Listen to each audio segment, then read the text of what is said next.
là, devant moi, impuissante, vulnérable et apparemment sans espoir. À ce moment-là, j'ai cru qu'elle devait être enterrée immédiatement. Mais ensuite, une décision collective a été prise de consulter d'abord un médecin pour découvrir la vérité sur ce qui lui était réellement arrivé. À notre grande surprise, ce n'était pas seulement la foule habituelle qui s'est présentée à notre porte, des gens qui n'avaient jamais franchi notre seuil auparavant se sont précipités à l'intérieur, attirés par un bruit étonnant. Du ventre même de la femme, l'appel distinct de l'Adam résonna, nous laissant tous dans un silence stupéfait. Nous n'avions jamais rien vu de pareil. Je la connaissais bien. Elle ne m'était pas inconnue, j'avais travaillé à ses côtés. Mais à mesure que la nouvelle s'est répandue, les gens se sont rassemblés, non seulement pour assister au son étrange provenant de son corps, mais pour voir le paradoxe selon lequel même une personne au passé notoire pouvait en quelque sorte émettre un son aussi sacré. Nous devons l'enterrer maintenant, dis-je, pensant que c'était la seule solution possible. Mais à ma grande surprise, tout le monde a protesté. Non, nous devons d'abord comprendre ce qui s'est réellement passé, ont-ils insisté. S'en est suivie une enquête approfondie qui a finalement conduit à une autopsie. Lorsque le rapport a été révélé, même le médecin n'a pas pu contenir ses émotions. Il s'effondra, prosterné, les larmes coulaient sur son visage, et la tristesse était contagieuse, se propageant à tout le monde dans la pièce. Pour percer le mystère derrière cet événement extraordinaire, restez avec nous jusqu'à la fin. N'oubliez pas d'aimer la vidéo, et si vous êtes nouveau ici, abonnez-vous à notre chaîne et cliquez sur l'icône en forme de cloche pour rester à jour. Plongeons-nous dedans. Son nom était Fatima. Elle avait été forcée de quitter ses parents et de venir ici, même si son histoire était plus tragique qu'il n'y paraissait. Elle avait sacrifié sa vie pour le bien de ses frères.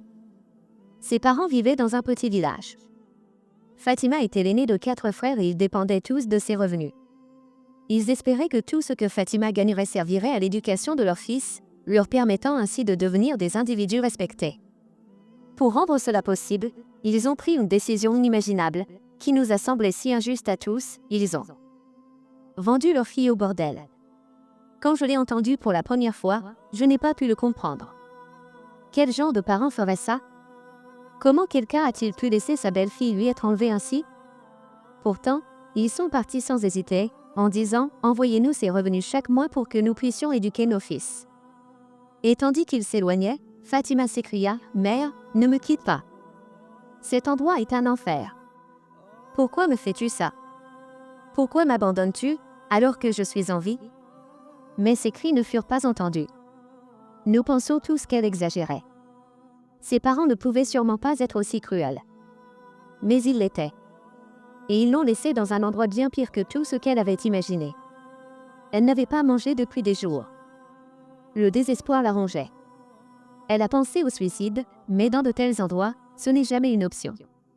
Et honnêtement, qui laisserait quelqu'un d'aussi beau que Fatima mettre fin à ses jours? Le tourment qu'elle a enduré l'a lentement épuisée, et elle a fini par accepter son sort, faisant tout ce qu'on lui demandait. La société, bien sûr, aurait dit que si elle était vraiment une bonne fille, elle aurait choisi la mort plutôt que cela. Mais comment peut-on s'attendre à ce que quelqu'un prenne une telle décision alors qu'il est si jeune et si pris au piège? Même si quelqu'un essayait de mettre fin à tout cela et échouait, qui serions-nous pour juger? Elle dit, désormais, ne m'appelez plus Fatima. Ce nom est trop beau et sacré pour quelqu'un comme moi. Je suis impure. Désormais, je m'appelle Rachma. Et ainsi, Fatima est devenue Rachma. Dès son arrivée, le bordel n'a plus jamais été le même. Les gens ont commencé à affluer, impatients de faire des offres pour elle. Le plus offrant la réclamerait. Elle resta assise en silence, un regard vide dans les yeux, ne protestant plus. J'ai ressenti une immense tristesse pour elle parce que je connaissais trop bien sa douleur. J'étais venue ici dans des circonstances similaires, mais je gardais encore espoir. Je pensais qu'il y avait encore du temps pour elle. Alors j'ai essayé d'aider. Je l'ai amenée dans ma chambre, lui proposant une issue. Je lui ai dit, tu peux t'échapper, Fatima. 7. Vie n'est pas la seule pour toi. J'ai essayé de lui donner une porte de sortie. J'ai dit, fuis. Tu as encore le temps. Mais la voix de Fatima se fit entendre, où irais-je? Mes parents m'ont abandonnée. Personne ne se soucie de moi. Là-bas, ce sera la même chose. Au moins ici, Je sais ce qui m'arrive, et je sais que c'est mon choix. Là-bas, qui sait ce qui pourrait arriver? J'étais abasourdie. Mais Fatima, tu ne comprends pas à quel point cet endroit est mauvais, ai-je plaidé. Elle répondit avec une tristesse silencieuse, je sais que c'est mauvais. Mais ce n'est rien comparé à ce que j'ai déjà vécu. J'ai été élevée pour être vendue. Mes parents ne se souciaient pas de moi.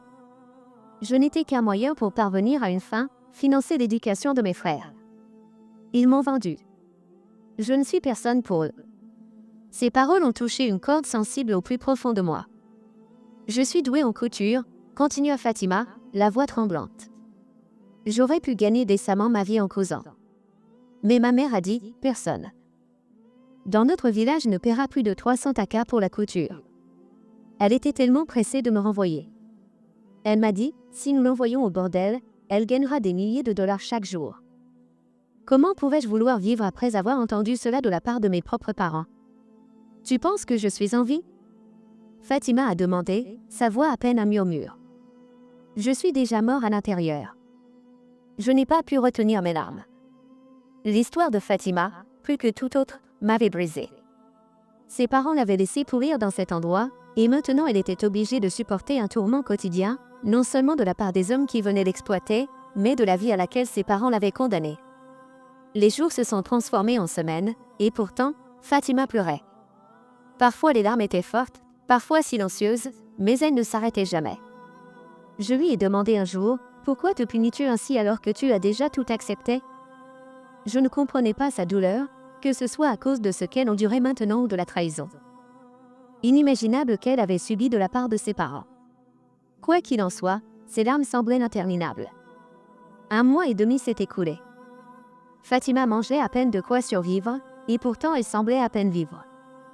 La tenancière du bordel s'inquiéta et dit, nous devons la nourrir correctement, sinon sa beauté va s'estomper. Elle s'affaiblit et des cernes commencent à apparaître sur ses yeux. Qui la nourrira bien? Apportez-lui du mouton Nyari pour l'aider à reprendre des forces. Tout comme un animal qu'on engraisse avant de l'abattre, c'est ainsi que nous étions traités, comme de simples marchandises. Les gens me demandent souvent, pourquoi ne pars-tu pas? Pourquoi restes-tu dans ce travail? Mais la vérité est qu'aucun d'entre nous n'avait le choix. Tout comme Rachma gagnait de l'argent pour ses frères, je l'ai fait pour mes 2 enfants. Je les avais laissés chez ma sœur pour les éloigner de ce cauchemar. Mon mari m'avait abandonné, me laissant piéger ici. Certaines femmes étaient là pour leur famille, d'autres pour elles-mêmes, mais aucune d'entre nous n'était libre. Un jour, j'ai dit à la patronne, ma sœur, je m'inquiète. Pour Fatima. Elle ne va pas bien. J'ai peur qu'elle essaie de se suicider. La dame répondit simplement, non, elle ne le fera pas. Ceux qui essaient de se tuer ne se punissent pas ainsi. Elle n'en a pas le courage. Mais que savons-nous du courage face à de telles souffrances? Fatima habitait dans ma chambre depuis un certain temps. Normalement, nous étions occupés par nos tâches quotidiennes, mais nous dormions pendant la journée pour rattraper le temps perdu. Malgré cela, Fatima pleurait sans cesse, même pendant la journée. Ces larmes constantes me pesaient beaucoup, et au fil du temps, je devenais de plus en plus angoissée par sa tristesse. Finalement, ma frustration s'est transformée en irritation. Un jour, incapable de me retenir plus longtemps, je lui ai dit, vu la façon dont tu pleures, personne ici ne s'en soucie vraiment. Ce monde est incroyablement cruel. Chaque personne est liée aux autres pour des raisons égoïstes. Même les parents agissent par intérêt personnel. Lorsqu'un garçon naît, ils annoncent fièrement à la société qu'ils ont un fils, pas une fille. Lorsque leur fils grandit et commence à travailler, les parents s'attendent à un soutien financier. Mais lorsque les filles se marient, les attentes changent. Parfois, ils disent des choses comme « la fille aînée n'a pas fait ça pour moi, mais peut-être que la cadette le fera, ou peut-être que la plus jeune le fera. » Même les parents, à leur manière, sont égoïstes. Ils ont des motivations derrière tout ce qu'ils font, même quand ils élèvent leurs enfants. C'est comme ça que le monde fonctionne. Une fois que vous avez compris cela, vous devez apprendre à vivre avec cela. Fatima a répondu « Pourquoi pleurer? Arrête de pleurer. » Elle a ajouté « Un jour, j'arrêterai. Je n'aurai plus à endurer cela très longtemps. » Puis, un jour, j'ai découvert quelque chose au sujet de Rishma, un client régulier de notre établissement. Il était tombé amoureux de Fatima et voulait l'épouser. Je connaissais cet homme, il était déjà venu nous rendre visite à plusieurs reprises. Il était riche, déjà marié, mais sa femme ne lui avait pas donné d'enfant. Rishma était tellement épris de Fatima qu'il voulait l'emmener loin d'ici et en faire sa femme. Mais notre patronne, qui dirigeait le bordel, ne pouvait pas se séparer facilement d'un bien aussi précieux. Fatima était une source de revenus pour elle, et comment pouvait-elle simplement se séparer de quelqu'un qui lui rapportait autant d'argent? Cependant, l'offre de Rishma était substantielle, et finalement, Madame a accepté. Elle a dit, avec autant d'argent, je pourrais vivre confortablement le reste de ma vie. De quoi ai-je encore besoin avec elle? À ce moment-là, Fatima vieillissait, et Madame a dit à Rishma, si elle veut partir avec toi, prends-la. Mais si tu es satisfaite d'elle, tu peux la renvoyer. Rishma a insisté, non, je veux l'épouser et lui donner le statut de ma femme. Mais quand j'ai appris que Fatima ne voulait pas partir avec lui, j'ai été surprise. Je me suis dit, quelle décision stupide est-ce là? Je me suis précipitée vers Fatima et je lui ai dit, tu pleures jour et nuit, et maintenant que la fortune t'offre une issue, tu la refuses? Sais-tu que les hommes comme Monsieur Salam ne viennent pas souvent ici? Personne ne vient dans un bordel avec l'intention d'épouser quelqu'un et d'en faire sa femme. Tu dois vraiment y réfléchir. S'il veut t'épouser et t'emmener avec lui, tu devrais partir avec lui. Ce serait bien pour toi. Fatima répondit, tu as raison. Personne ne prend jamais quelqu'un dans un bordel pour l'épouser. Les prostituées peuvent changer de place, mais elles ne changent jamais leur destin. Je suis déjà devenue une prostituée. Ma place peut changer, mais mon destin restera le même. Je suis devenue une malédiction dans ce monde, un personnage que personne ne respectera jamais. Personne ne se souviendra jamais de moi avec admiration. Je ne veux pas partir avec lui. J'ai autre chose en tête. Que veux-tu dire? Que vas-tu faire?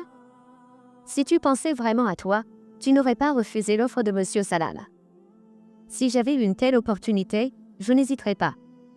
Si quelqu'un se voit offrir une chance d'échapper à l'enfer et qu'il refuse, comment peut-il être autre chose qu'un imbécile? Fatima répondit, oui, je suis pire qu'une idiote. Mais maintenant, j'ai trouvé ma destination. Peu importe mon histoire, ma fin ne sera pas la même. J'étais perplexe. De quel résultat parles-tu? Je ne comprends pas, ai-je dit. Les mots de Fatima me hantaient. Elle avait dit, quelle que soit mon histoire, je changerai mon résultat. Mais comment pouvait-elle changer son destin? Pour une prostituée, la vie ne pouvait pas être pire qu'elle ne l'était déjà. Un matin, j'ai remarqué que Fatima était déjà réveillée. Moi aussi, je n'arrivais pas à dormir, notre rythme quotidien était complètement perturbé. Je lui ai demandé, à quoi penses-tu si distraitement aujourd'hui? Tu n'as pas de larmes aux yeux. Elle m'a répondu, je n'ai pas de larmes parce que j'ai pris ma décision. Tu seras la première à le savoir. Ne t'inquiète pas. Tu es mon ami. Je lui ai dit, à quoi bon être ton ami?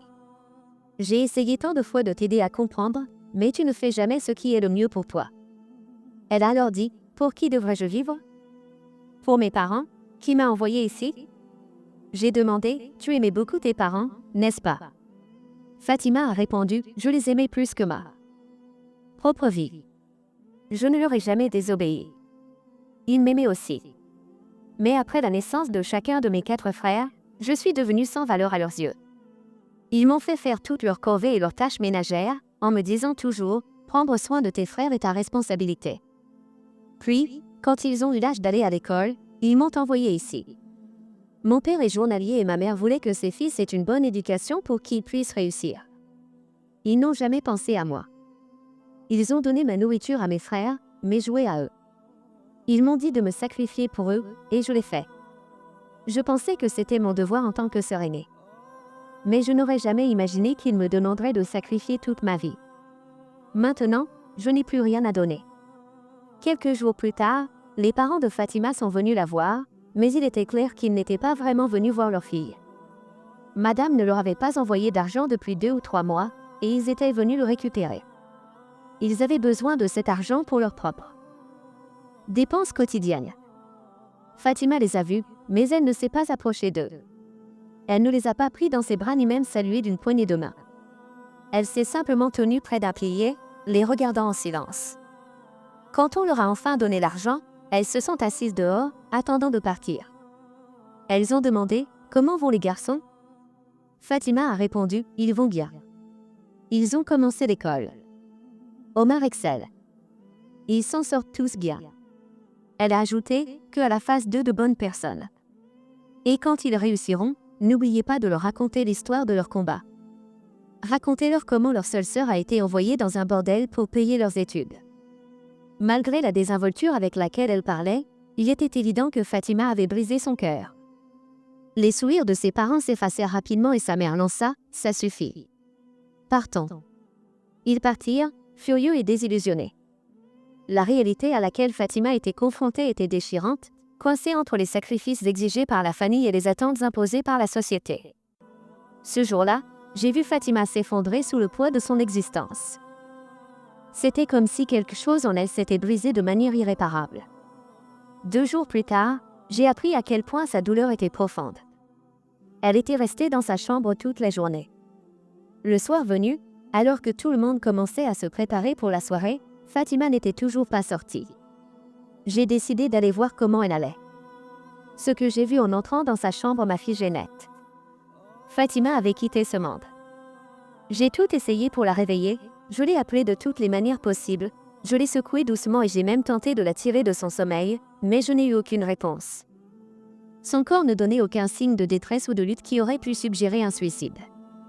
En regardant Fatima, il est devenu douloureusement clair qu'elle ne s'était pas simplement évanouie ou avait perdu connaissance ou elle avait déjà quitté ce monde. J'ai poussé un cri, appelant tout le monde à venir rapidement. En quelques instants, toute la maison s'est remplie de gens, mais quelque chose d'inexplicable s'est produit. J'ai entendu le son de l'azan ou l'appel islamique à la prière venant de quelque part à proximité. C'était étrange, car il n'y avait pas de mosquée à proximité de notre maison, et l'idée qu'une mosquée puisse être construite dans un endroit aussi impur et improbable semblait impossible. Alors d'où venait ce son? Aucun de nous n'avait de téléphone portable sur nous, et même si quelqu'un en avait un, personne n'oserait mettre une sonnerie d'Adam dans un tel endroit. Nous n'aurions jamais mis une alarme pour qu'elle sonne comme ça non plus. Une heure entière s'est écoulée, à notre grande surprise, l'Adam a recommencé.